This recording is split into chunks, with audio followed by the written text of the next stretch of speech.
talking about global warming and the effects that it's happening like on our lives. And have any of you ever taken a trip to New York? Okay, this view of the skyline, the pretty lights at night, and all the shops, and who can forget Lady Liberty? Miami. Sunbathing on the white beaches, scuba diving in the crystal clear water, and the beautiful art museums. New Orleans, with all of its southern culture and Mardi Gras. The reason why I ask this is because in the year of 2100, with these major cities will be submerged in water.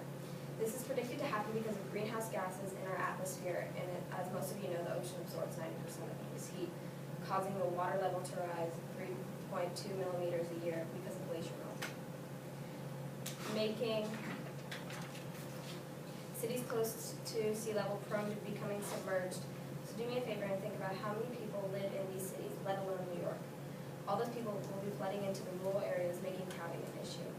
People are causing this change because they are burning fuels like coal and fossil fuels like coal and oil, cutting down trees in the tropical rainforest, which increases the amounts of greenhouse gases. Trees, as we all know, trees absorb carbon dioxide for photosynthesis and emit oxygen, which helps our ozone. And we as humans need to start using renewable resources to clean up our lifestyles. With the water temperatures rising, it could create problems with the currents that regulate the continent's climate.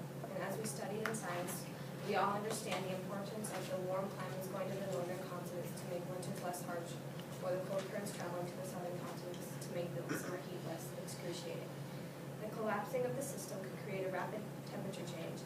This change could trigger longer and more powerful storms. According to Willie Drive, for a tropical storm to occur, the water temperature must be at least 80 degrees.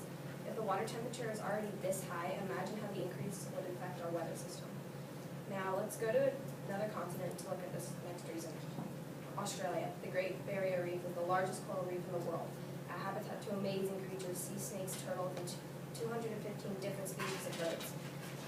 If the coral is exposed to high water temperatures, it bleaches, an act of where the colorful organisms that are attached to the coral fly off, and the coral normally doesn't recover from that, causing it to die. Another factor is that the water levels are rising and the decrease of the amount of sunlight that the organisms receive, causing producers to die off, affecting the whole food web.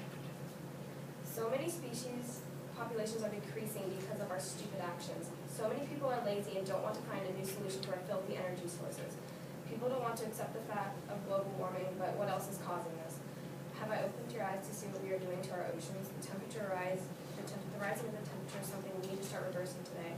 And if we wait any longer, it could be too late. Major cities will perish in a matter of centuries. Think long and hard about the coming generations in the history of New York and the culture of New Orleans and the beautiful beaches of Miami. These things will be available to the up and coming generations.